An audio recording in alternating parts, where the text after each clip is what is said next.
Hi everyone, thank you so much for coming to our pitch event number 43. Every week we are more pleased to bring so many founders to the screen, talking to us about their story, their startup, their venture, and what everything comes with. So today we have another four great founders coming from London, New York, South America. So we are so happy. Now, I want to start with Tim. How's it going, Tim? It's going well, thank you, Max. Thank you so much for coming. So let me introduce you and yourself, and after I will leave all the stage to you. Tim Peppiat, founder of Propcure, London, United Kingdom, property sales the 2.4 million. Tim, if you want to give a short introduction to yourself, please, and after go straight to pitch. Okay, my name's Tim Peppiat. I'm the founder of Propcure.com. We founded about 4 years ago. My background is property, construction and marketing services. I live in Kent, in the beautiful Kent countryside, and do most of our business from the London office.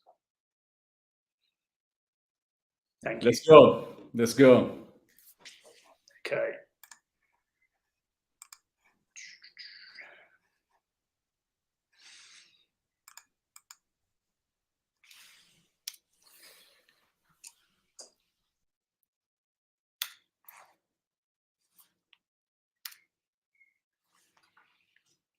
What you're reading on the screen now, Propcure is designed to change this paradigm and give asset access, beg your pardon, to investors of all risk appetites.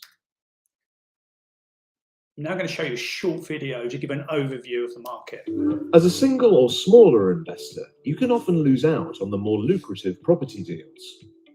Equally, finding suitable partners to co-invest can be extremely time-consuming. And opportunities can also be lost because the larger investors are able to move with greater speed. This is precisely why the Propcure portal was created, to build a community of like-minded investors who can act as one and more quickly. The Propcure methodology is incredibly simple. We collect soft commitments via our portal. In simple terms, the level of investment an investor would like to make should the right opportunity present itself. We call this the momentum register. Without ever disclosing our individual investors' identities, we use this collective register of interest to negotiate the best terms. Building investor demand in advance means the market knows we can react quickly and consequently presents us with the most attractive deals. Any opportunity is rigorously analysed and submitted to our investment committee. If approved, a full suite of information documents are uploaded to the Propcure portal for investor scrutiny. We then issue a capital call to our community, and if fully subscribed, we acquire the assets on their behalf. The Propcure team then manages those assets on behalf of investors, from build or refurbishment through to rental management and disposal, attempting to add value at every stage of the process through our active management approach and procurement expertise. On disposal of the assets, our first priority is to return investors' capital. Only then do we calculate any profits, distributing them in line with each investor's shareholding. Join the Propcure community today and share in property projects that have the potential to deliver outsized returns.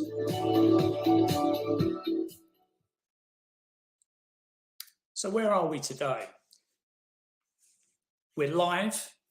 We have a portal where you can choose projects that you want to invest in and the level of risk that you're happy with. Furthermore, you will own a share directly in that asset. So how do we deliver exceptional results? We present all the documents on the portal that we've used to analyse deals with, so our investors can make a really informed decision. Our network has been painstakingly assembled over many years through many trusted advisors.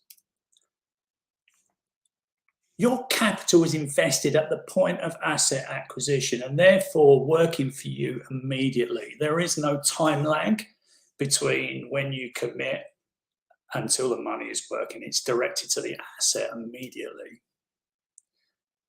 So why do we outperform others? If there isn't anything suitable, we won't present it to you. We simply wait until there is. Two of the team have over 50 years experience in procurement between them, probably more than I care to admit, to be frank. We update you at every stage of the asset journey, whether that is building, whether that's refurbishment, whether that's renting out to new tenants. You will be able to see that as distinct from, say, a REIT or a normal fund. There's a link at the bottom. You can look at our track record, but I think it's important to point out that these three projects delivered over 30% net return.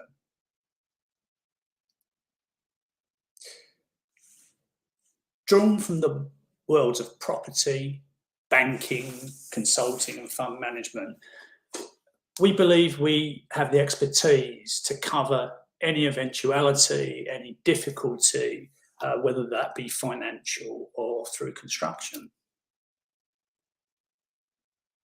The ask, 2.435 million, and this is an example of an off-market opportunity currently on our site.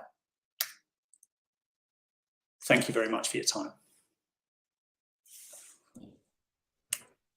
Thank you so much, Tim.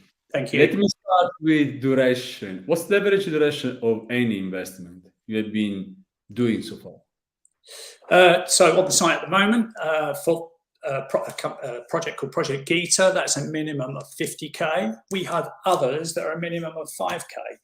We're completely agnostic in terms of what type of investment. We start with a return, and if it makes sense, then we look at the amount of investors who aren't investing at a given time, and then we set the minimum to that particular project. Obviously, if the project's 15 million, then we'll need quite a lot of large ticket investors. If it's 1 or 2 million, we can take on smaller investors.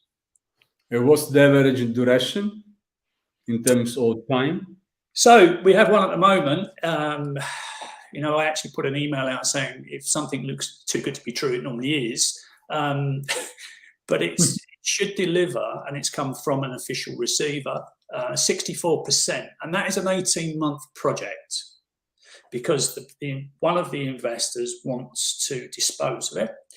Other projects, it's 3 to 5 years. We are a closed-end fund, which means we must give a date when we will close it up. But we can work with our investors. Some of the larger ones make more demands of us, and you know, this is, as I say, this is going to be finished and sold off in 18 months. In terms of funding, are you going to open SPV for each investment, or how does it work? Yeah, I prefer that. I'm risk averse. You know, I've left a world where people like risk with marketing services.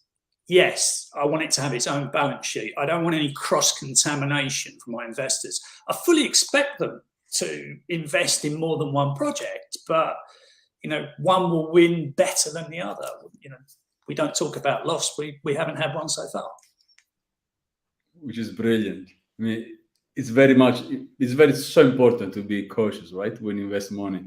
Yeah, I mean, it's very hard. I've had an investor in recent days through someone who's introduced it. So we deal with a lot of intermediaries and introducers saying, you know, my clients are looking for a slightly riskier project. I said, well, they can't get it from us because you know, the value of our returns is how we get more investors. And frankly, I don't want to put other investors through somebody else's risk assessment. So you'll be able to read all that on the site anyway. You know, how long? Is there any leverage? If there is any leverage, there'll only be 50%.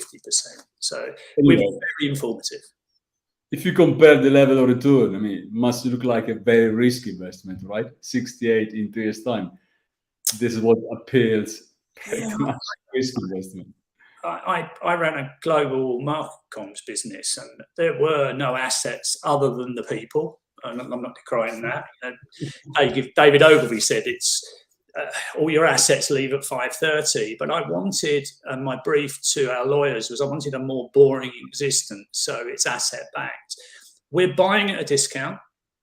There's an asset behind it. The investors own the asset. All we own is the right to participate in the carry, or the profit at the end of the project, if there is any. They get their money back first, and it is in our memorandum. Where are the assets located?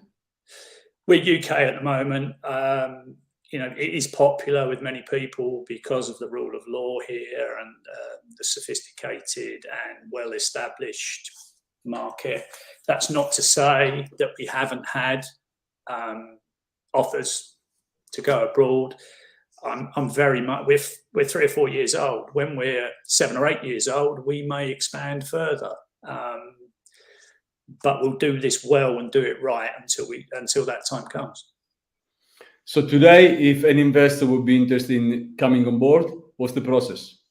Process is simple. You just go to the website, you register, you self-certify, because it is for sophisticated investors.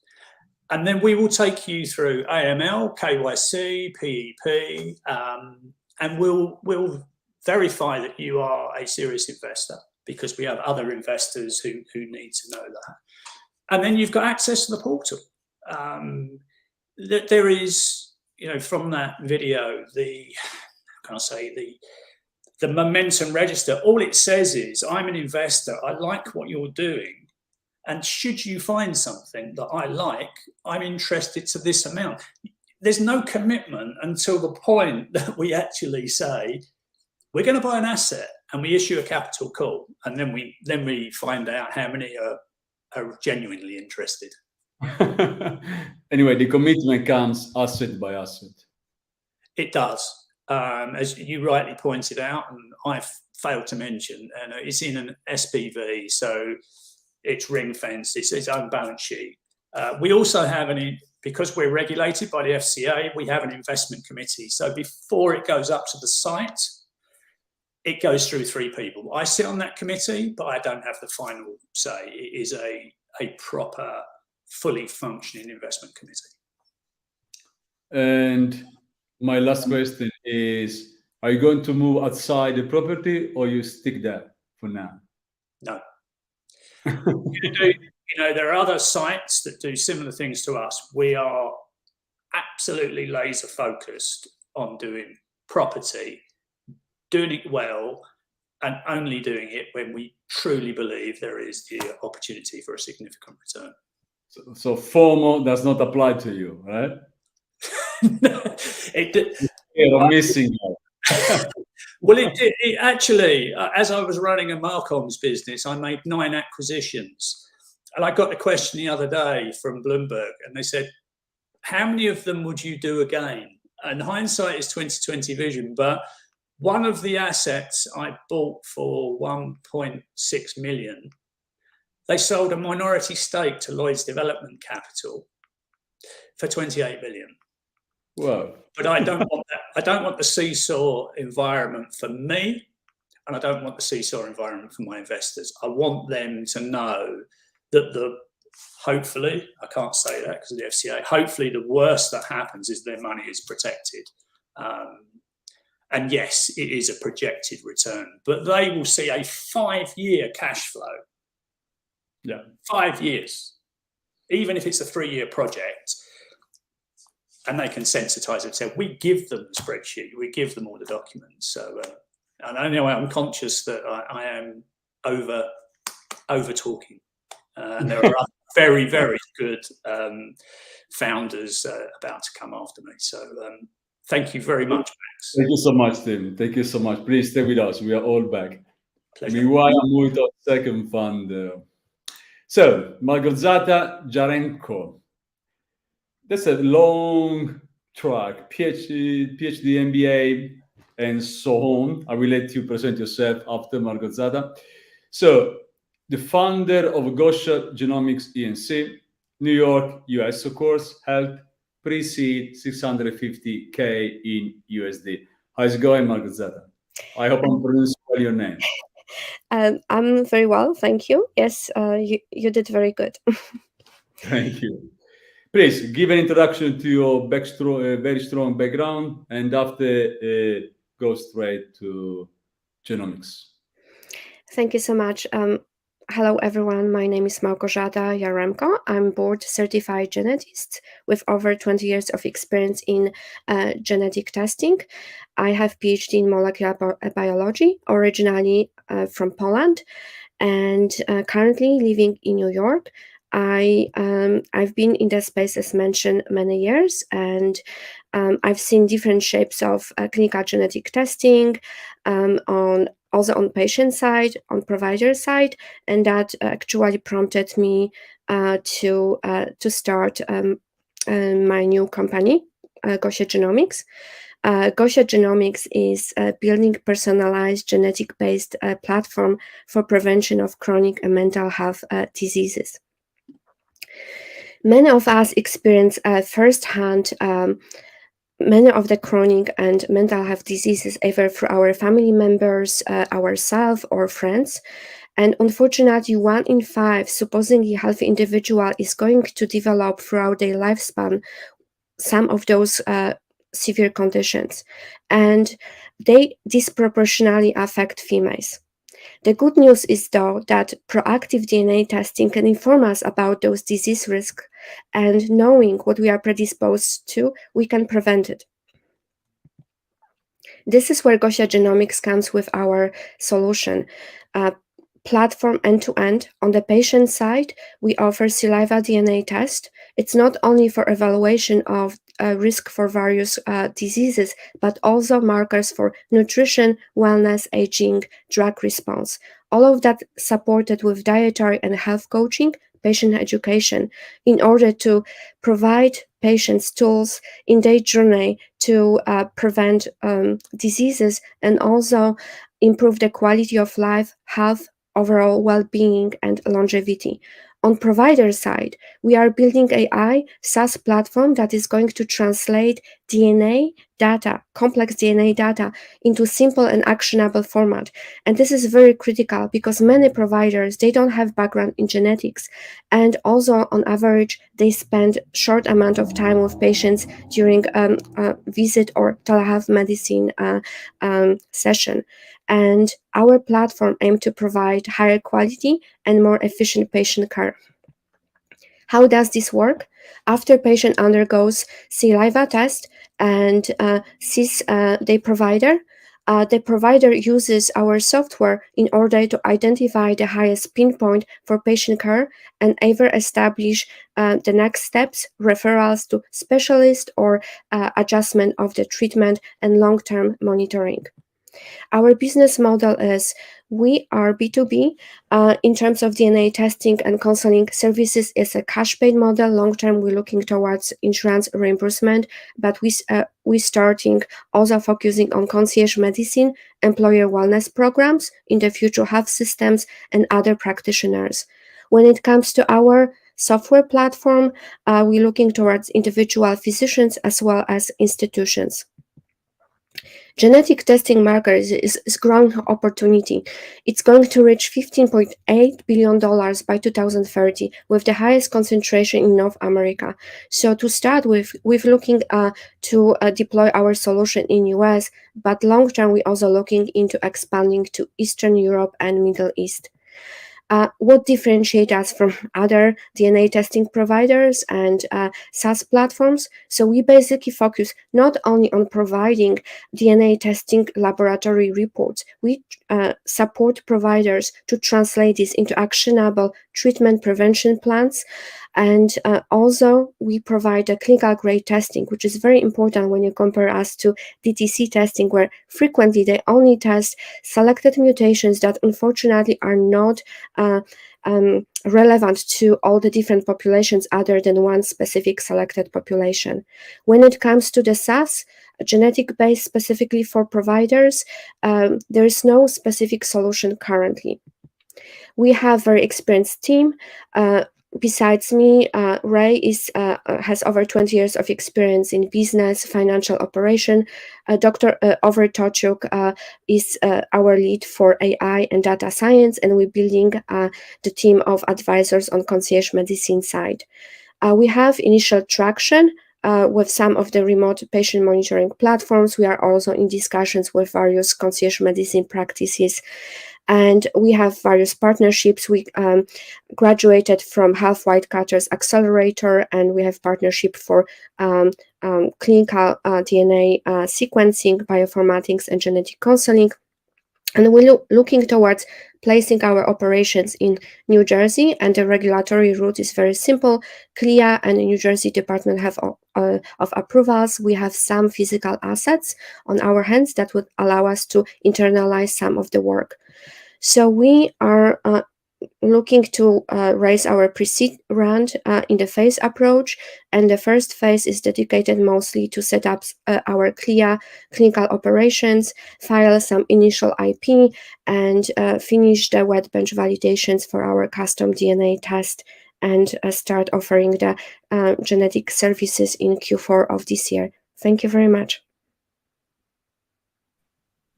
Thank you, Marketplug.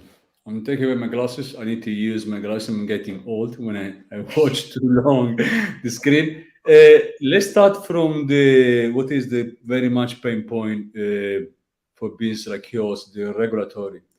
You start in New Jersey, right? Where for what my understanding is not that much complicated. And after you need to move outside US, if you want to move to Europe, as you were mentioning, the nightmare will start.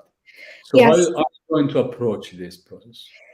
So once we plan to move outside of US, we're going to procure CE mark for our DNA test. And basically, the way how we're planning to deploy the solution is first in Eastern Europe, specifically Poland, and pretty much take it from there. So there are just few countries in Europe, like UK, that they have specific regulations when it comes to genetic testing, and there's a lot of limitations. But when you go outside of that, so Eastern Europe, Southern Europe, it's there's no FDA requirement. Pretty much CE mark will be our next steps to enter that market. I mean, in terms of clients, who are your clients today that pay for your service? So we are still pre-seed and we are still pre-revenue, but we intend to start with cash pay models, so mostly focusing on concierge medicine doctors, which is developing a group of providers here in US. And those are, it's a great group because they most of the time have a little bit more time to spend with the patients during the visit. And they are the ones that proactively seeking for solutions to prevent the diseases and provide all the additional assortments of diagnostics and a different type of testing in order to learn better about patient health and help to prevent the diseases. So are the doctors that only pay, or if I'm a patient, I'm coming because I want actually to have a DNA testing and see what can happen to me the next 5, 10, 20 years time, am I going to pay, or how does this ever works for me? So we are not offering the testing directly to patients. For that, we would need FDA approval, at least here in US. So our approach is to work through the physician practices, so concierge medicine providers, but also remote patient monitoring platform. So basically, long term, we look towards deploying something called patient-initiated testing. What that means, patient will be able to purchase the test online on our website, but we'll work with the group of providers that are licensed across 50 states here in US, and will be able to review that order and approve that order. So our plan is not to go a DTC, but have that modified version. But this is long term. As we are starting, we are very focused on B2B market. And as mentioned, we have a preliminary customer, so it's remote patient monitoring company. They pretty much looking to deploy our solution to test every new patients entering the platform. So based on the genetic data, they can long-term monitor those patients and stratify them to specific specialty monitoring. In terms of fundraising, you are fundraising not that much, really. So why and are you looking for new rounds pretty soon after this one? No, because so basically the current round is going to help us to reach the milestones as deploying our solution in the clear environment, and also finishing the full version 1 of our software.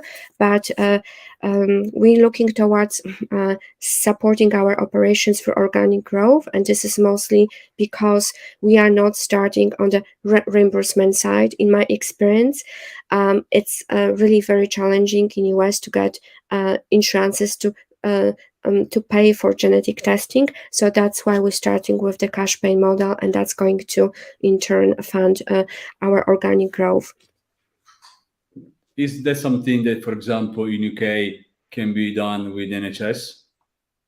I'm sorry? Is something, for example, in states like United Kingdom where NHS is extremely strong, can you partner with them, for example, in states like this? Long term, yes. But as we are still in the very early stages, I think it's important for us to make sure that we deploy our solution to the market that we are initially targeting, and especially that the same market, concierge medicine providers, employer wellness programs will be also our target to deploy our SaaS services. So pretty much that will come together in package with the DNA test. Long term, we're looking to make our software to be applicable to many other genetic testing available on the market, because in the end of the day, when you test for some standard risk for inherited cancers or cardiac diseases, there's just so many genes that you can test for, and physicians really need support on patient side to be able to understand, what all this information means. And what's your investor persona? Which is the investor you're looking for in terms of persona? So we're looking not only for investment per se, but also strategic investors. So pretty much someone that will be able to also advise us on as we move forward, and perhaps have some help us with strategic partnerships, because as I mentioned, long term we're looking to deploy the DNA testing, but also the SaaS platform into health systems. Marketplug, thank you so much. Don't go. We are all back soon. Thank you so much. So I'm moving to Daniel Cuervo, CEO and co-founder of Carryt, Bogota, Colombia. D2C delivery, Series A, 7.1 million in USD. How's it going, Daniel? Thank you so much for coming. Thank you, Max, for the invitation. Very, very happy to be here with you and all the assistants, remote and physical, that you have. Anyway, you are just back from the Web Summit in Brazil, hugely crowded. And now, I think it wasn't as crowded as Lisbon, but it was kind of a hustle. Thank you again for coming. If you want to just give a straight and short intro to yourself, and after go to Carryt, which is you are doing extremely, extremely well. Thank you very much. Well, Max, a little bit about myself. I have been in the logistics space for about 15 years now. First, on the IT side of the business, creating routing solutions to solve some of the major problems in our regions. I was part of the team involved in creating the routing solution for the 911 emergency line in Colombia, and for basically everything related to police and big deployments. And after seeing that there was no actual solution to that, we decided to create a business out of it. And well, that's how Carryt was launched.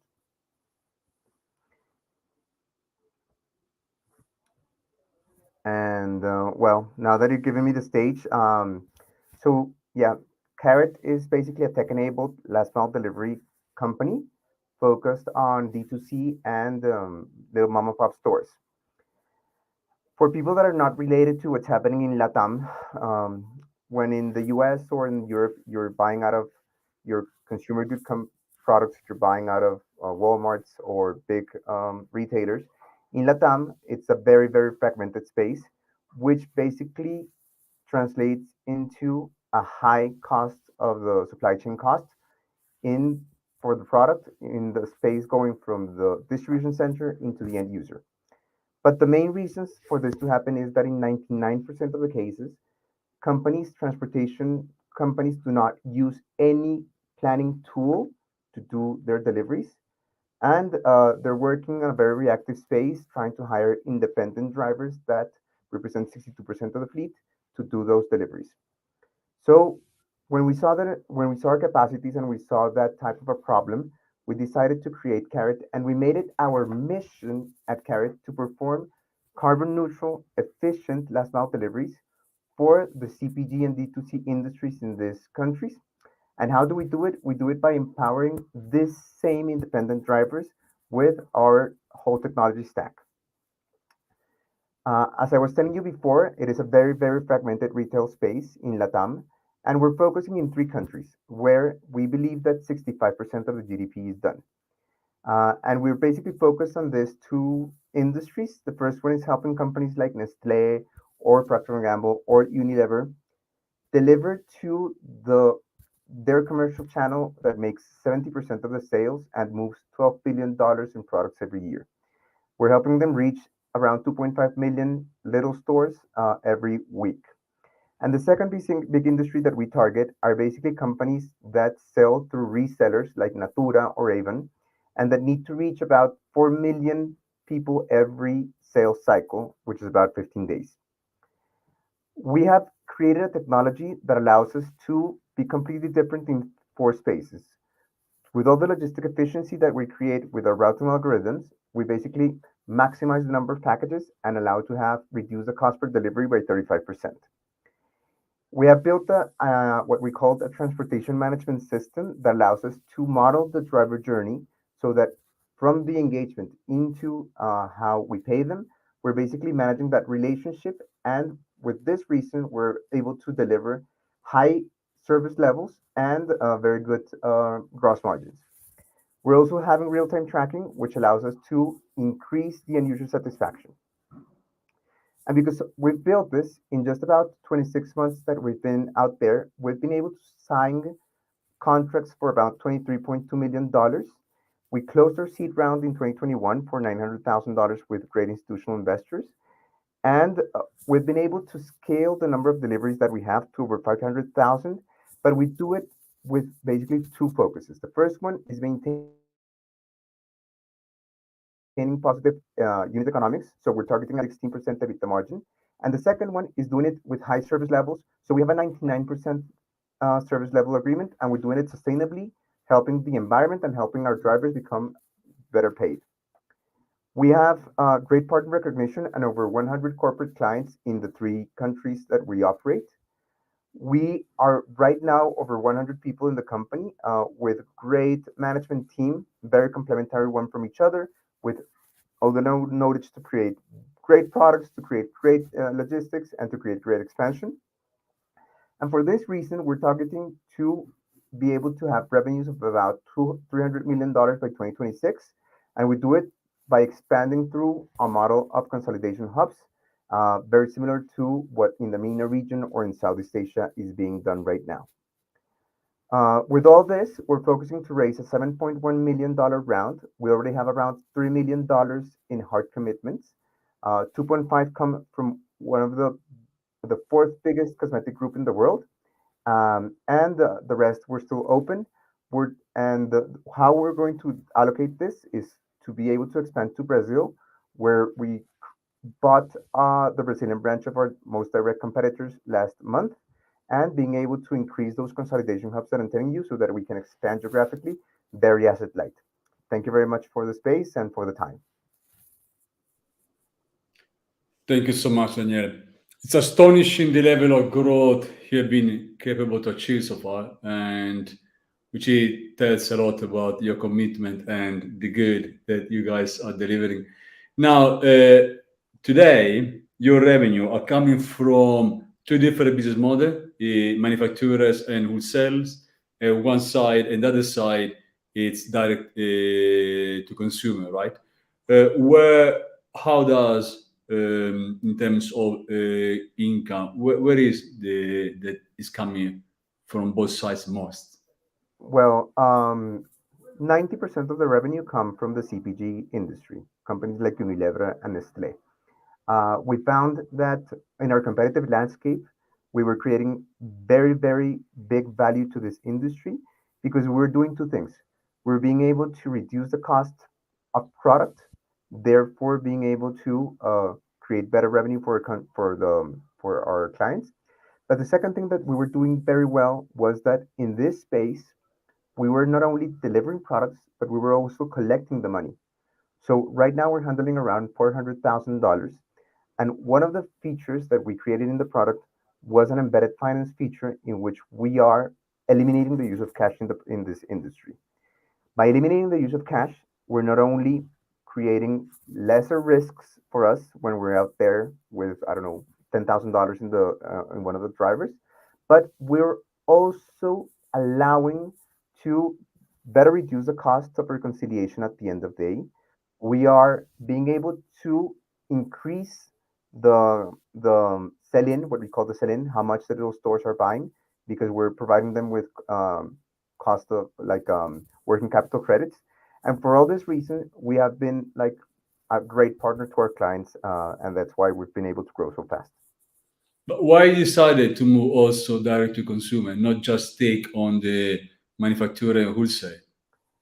Okay, so why is this? Because, well, for two reasons. The first one is that we believe that all the features in our product are exactly the same in this other industry. Basically, you are delivering into a very, very, very dispersed uh, consultant, but that buys low tickets, but that needs great service levels and that is paying you by cash. So it's a very similar model. The only thing is that the CPG industry is way bigger than the other one. So that's why we're focusing first on this first industry. Because on the first one, you are also solving the cash problem, yeah? In both of them, actually, both of them Yeah. have the same problem. Because I was talking with a guy, very brilliant entrepreneur in Colombia as well, and he was doing something similar for a taxi driver because they were still be paid in cash. And the problem was exactly this one. And so in Colombia and all Latin America, still cash is very important. Yeah, it's pretty much used. When you understand the dynamics of this population, we are poor countries, underdeveloped countries. And the informality in the jobs is about 30 to 40% of the entire way people live. In informality, the thing is that people are in 85% of the cases, these informal markets are outside the banking system. So still the use of cash is very, very massive in these countries. I mean, you are doing already extremely well, and this round is probably for moving to the Brazil. So is Brazil pretty much similar to Colombia and Mexico in terms of market? Yes, Brazil is, when you understand Latin America, Brazil is a 320 million people country, where Varejo, what you call there, the little stores, is still a great part of the population. The cash collection is a little bit different there because Brazilian government was able to implement in 2019 a payment system called Pix, but still out of our already traction, the use of cash in the little stores is around 30 to 35%. So it's still a great market. We bought a company in Brazil a month ago, like the Brazilian branch of our biggest competitors in Latam. And right now we were able to double the revenue from March to May. And well, we expect that by end of year, just Brazil will represent $5 million out of the entire $20 million that we expect to have in revenue by end of year. I mean, overall, you're serving a 50 plus million market, I do believe. So do you feel confident to be capable for such a huge market after not even 30 months of life? The work is amazing. I believe that the biggest trait that an entrepreneur has to have is great work ethics and a lot of resiliency.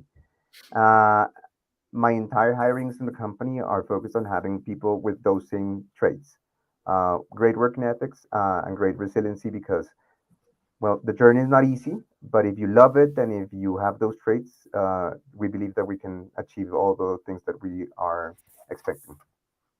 In terms of competitors, Right now, there's a lot of things about logtech, but the entire new startups that are focusing on logistics, they're focused on e-commerce, which, on my yeah. point of view, it's an incorrect way of seeing, because e-commerce represents around 5% of the retail market here, while the spaces that we have is around 90%. Who are we replacing? We're replacing traditional transportation companies that have no technology, that have no possibility of scaling because they have no technology, and we're basically doing better than them. What are the entry barriers that we are creating? So first is technology. We believe that our technology is outstanding, and we're focused on 4 stacks, while everybody's focusing only in the logistic efficiency. But the second thing that we're doing, Max, is that we believe that the way to grow outside of the geographic boundaries of a big city is through a concept called the PUDO, pick up and drop off point. And this is why the agreement that we did with Natura was not only that they were investing money, they're giving us $25 million of revenue in the next 30 months, but they're also allowing us to use their database of around 3 million consultants that we can use as micro fulfillment centers. So if you are reselling Natura products and you have 20 meters, 20 to 50 meters of space in your house, we you can be a puro, and we're delivering between 35 to 50 packages to your house, and you're doing the last yard, which in our case, it allows us to expand, create a physical entry barrier for other people, give them a little bit of opportunity so that they can scale their revenue, but for us, reducing the cost of delivery in around 20% additional to what DHL or what others could do. Daniel, thank you so much. Stay with us. Don't go. We are very much soon all back. Thank Thank you you. so much, Max. So I'm moving to Shoaib Aslam, which is our last but absolutely not the least founder and CEO of Marketplug, headquarters in London, United Kingdom. We're talking about information system, pre-seed around 1.5 million. How's it going, Shoaib? It's very well. Thank you very much, Max. Thanks for coming. So, from London, if you want to give an introduction and after go straight to the pitch. Sure. Well, I'm Shoaib Aslam. I'm the CEO and founder of Marketplug. We founded the business around 5 to 6 years ago. Now, by background, I'm a chartered accountant by profession. I'm an ex-PwC. I'm a serial entrepreneur. I founded over 7 companies, so 7 times founder. I've been a lecturer, author, a tech enthusiast.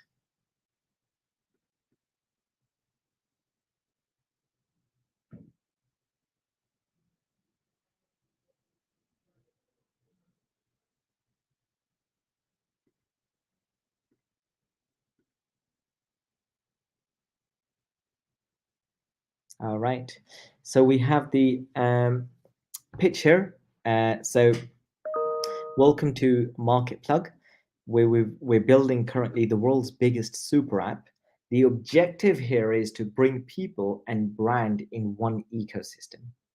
Now, essentially what we're trying to do here is we're trying to build a leading SaaS ecosystem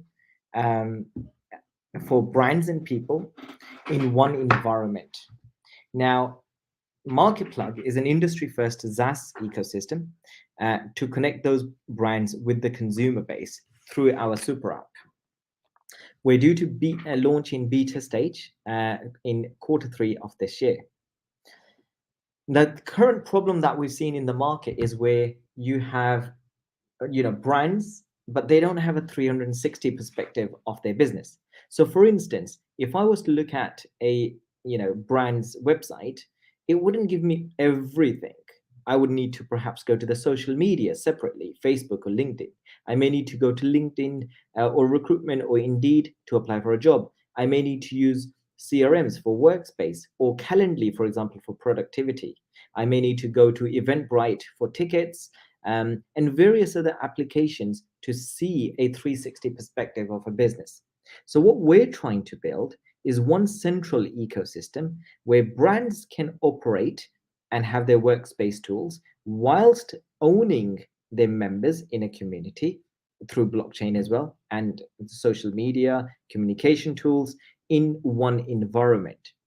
Now, we've built more than 50 apps on one single app platform. So we've got tools which allow you to build brand profiles or news or product listings, service listings, social media, the list kind of goes on. So there's more than 50 applications on one single super app.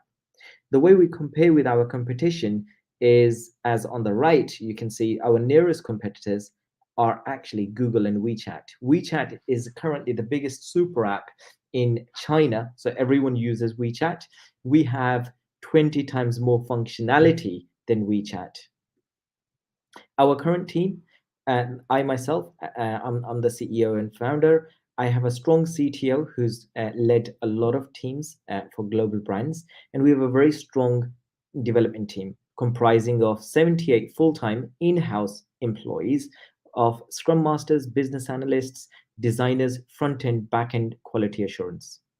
We have a strong advisory board ranging from operations, IP regulations to award-winning community planners like Franco.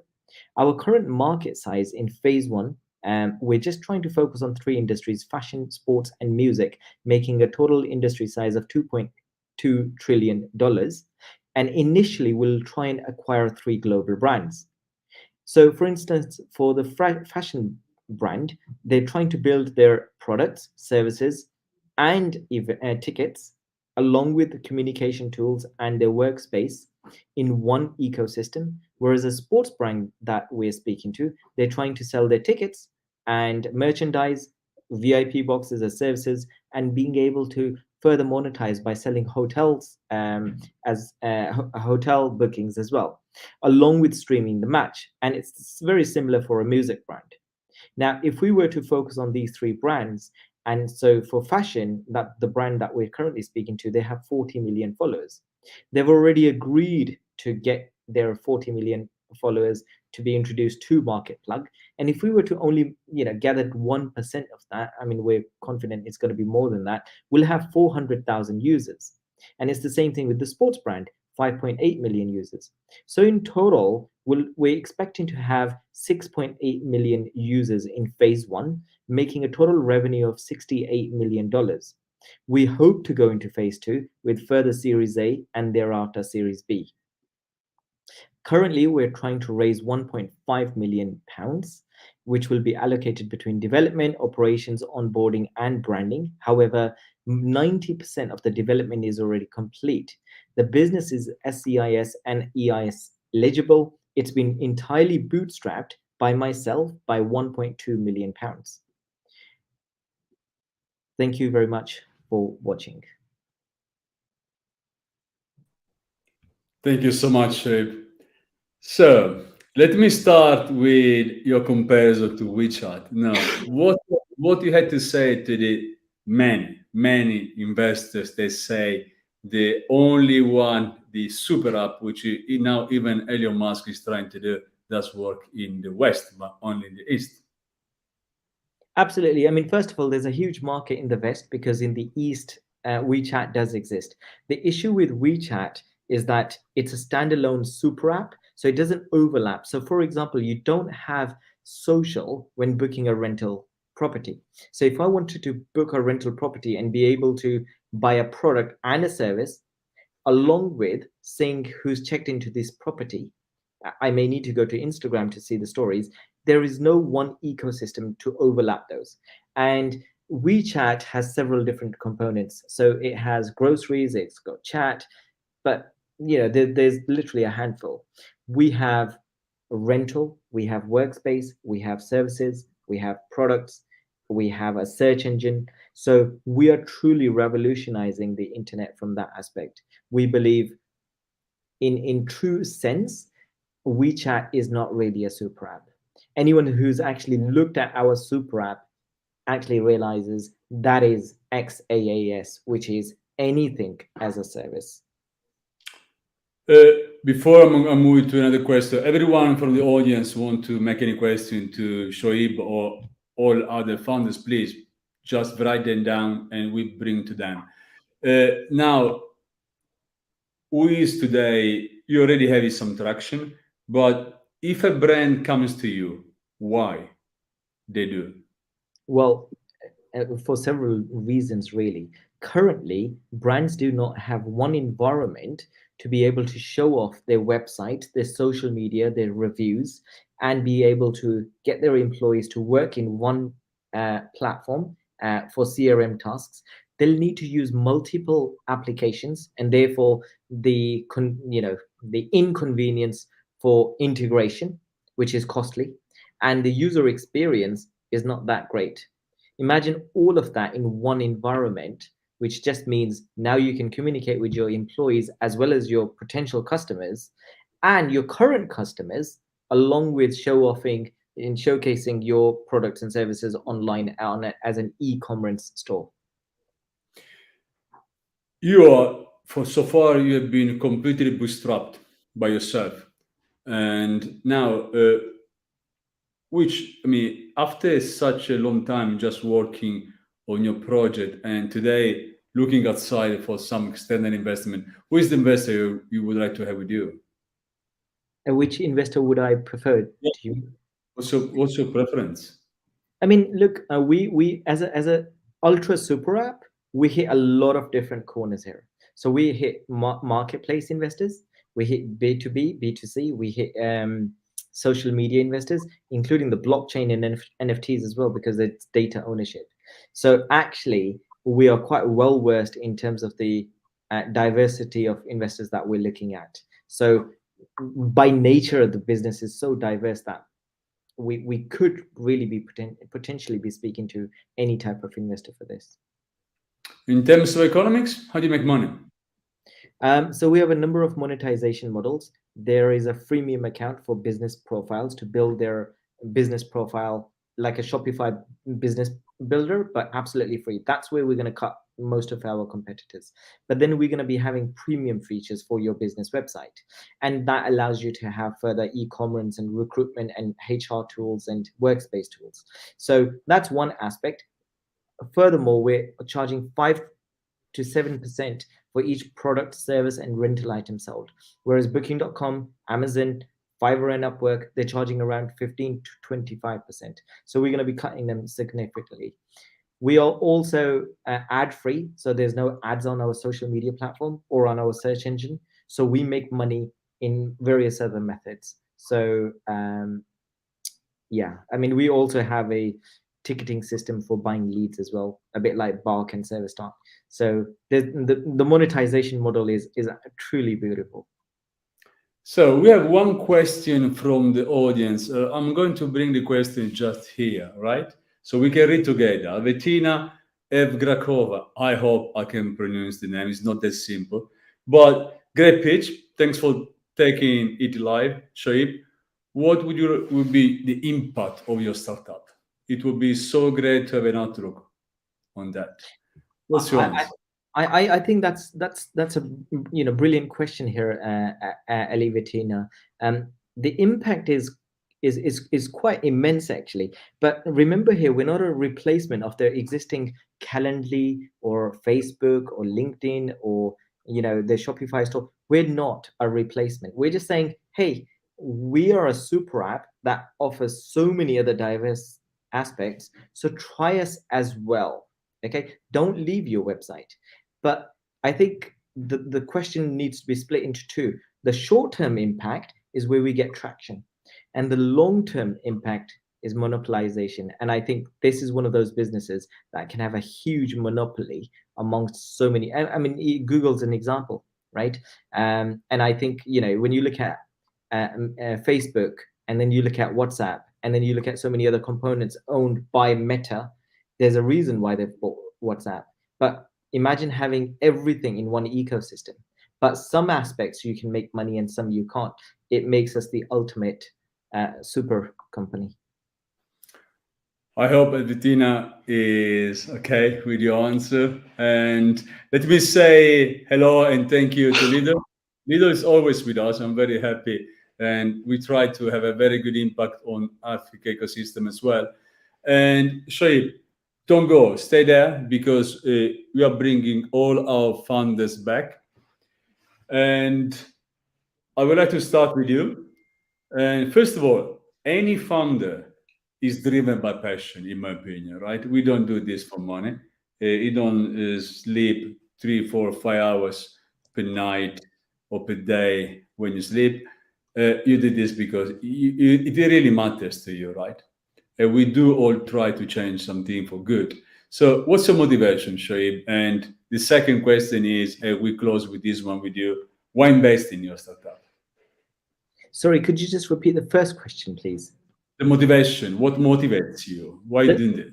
Well, I mean, to be honest with you, I wanted to revolutionize the internet and ensure that there is efficiency in terms of the way users navigate. You see, right now, users need to go into Google and then leave a completely different interface to go onto, I don't know, one of the websites, and then go onto something else. And the user experience is distorted between so many different UIs. What if it was one singular ecosystem? So my motivation is to build that efficiency for users and try and revolutionize that. We're also building, trying to build the biggest charity, because each item sold as a product or a service or a rental property, business profiles will be competing against each other because they get a brownie badge to say I donate 3%. So that is where users on the checkout can decide which charity that will go to. So we're trying to promote that aspect as much as possible. So for me, that's quite important. I think in terms of why invest, I think this is truly a very innovative idea. There's not much startup founders with a lot of credible experience, and I say that with all due respect, with a lot of humbleness. I have been working for a number of years in my life to build this. It's been bootstrapped by 1.2 million pounds, where I've done this without much external investment. The product itself is 90% complete. We have a team of 78 employees, and there's no startup that I know in the world that has taken so many years with such a big team. Moreover, the opportunity and the market size is pretty much everyone. So, if this works, and our, go-to-market strategy, focusing on just 3 brands, we get 6.8 million users. This could be one of the biggest startups in the world. Before you go, one more second. I'm bringing back, what's your ESG angle? Well, I mean, look, ESG. So if I understand correctly, do you mean the green effect? Yep. Yeah. If you need, yep. Yep. Environment, social, government. Yeah, I mean, look, this is, you've got to understand, I considered politics in this. When Donald Trump went into voting, there's rumors where they're speaking to Meta, right? And what we want to do is make the world a very fair place, whether that's from a green perspective or whether that's from a social, economical perspective. When everything is fair and the algorithm is fair in social and search feeds, which is something that I'm working very hard to put the algorithm of that, then it becomes a very fair online world. And for me, this is not much of a business impact kind of so for me, I think this is really important from a green perspective. Everything's online, rather than having to I was reading the other day 100 attendees turning up to a physical event versus 100 attendees online. You can save around 14 tons of CO2 emissions, and that's substantial. I agree. Thank you so much, Shoaib. Thank you. I'm moving to our second founder. So let me go straight to Malgorzata. So first of all, we need to talk about passion. And of course, you have a lot of passion for what you're doing or what I can see in any other fund anyway. And why investing? Why investing? So I think currently it's a good time because genetic testing is becoming more and more recognized by providers as a tool that can help to um, um, improve patients' outcomes, improve the quality of care, and there's many companies coming with some partial solution on the market, and I think investors needs to be really cautious about what they really want to invest, like looking into that space. So definitely moving forward, when we think about personalized medicine, genetic testing, the hope is that it's going to become standard of care. I remember when I started working on personalized genetic over 20 years ago. At that time, we were talking about and writing papers about how to bring the genetic testing to patient care. So currently, fast forward 20 years, we have that for genetics care, but it needs to be further implemented. And I think I hope that the implementation will be shorter than next 20 years. But basically, yes, definitely genetic outcomes are going to guide all the different decision points, and they add value to practicing medicine. So I think it's a really good time to invest, and there's increasing technology, decreasing cost of DNA sequencing. What drives you? What's your passion? Why are you doing this? I always, since the early stage of my career, I always wanted to work on something that is going to make impact for the patients. And then what happened? Personally, I got affected by chronic conditions. So my dad had diabetes, hypertension, 2 strokes, both of my parents glaucoma, and basically I already went and sequenced my whole family, so I know what I can expect, and seeing how this impacted my life. So for instance, I know, like, I have to go on the regular basis, do maybe some additional screenings that normally I would not think about it. I want to bring this as geneticists. I want to bring responsible and effective genetics to other people, because let's face it, the incidence of chronic and mental health diseases, especially mental health diseases, they becoming overall problem and affect different aspects of our lives. So it's really important, first of all, to be able to know what to expect as we age and as our life progresses, and prepare for that, and had opportunity to prevent that. Thank you, Marketplug. Thank you so much. Team. Hey, So, I mean, you're doing this for the last 20 years. So that's pretty, then you see a lot of passion behind. yeah, this still feels brand new. One thing that always surprises me, and I'm sure Shoaib finds the same, it always takes longer to establish than you think, however experienced you are. It does. So yeah, it's fun, but I'll probably be leaving this business to my son and my daughter. Incidentally, my daughter was sitting outside. She goes to acting school, so I'll get a full critique of my performance today from her. You know, where I went wrong. You know, when I rushed, when I did. Why investing? Why investing today? Why invest? That's a really simple one for me, and excuse it for being monetary only. You know, we are delivering far better results than REITs and real estate funds. I don't know if anyone on the call knows much about the statistics. You know, I bore myself to death with them, but you know, AREF, the Association of Real Estate Funds, over 5 years, their average return on 50 billion of capital was 3.16%. It's anemic. We're more focused, we deliver better results, we deliver better properties, and we only bring things to investors when they'll work. You know, look, nothing's without risk, but at least we help take the mystique out of and an element of risk out of it, Max. And we give access to people who wouldn't normally get access to those types of deals. Thank you so much, Tim. Pleasure. Thank you very much. So, Daniel, you are the last one, of course, not the least at all. And please close. First of all, the passion. I'm a big fan of passion. And after the economics, investing.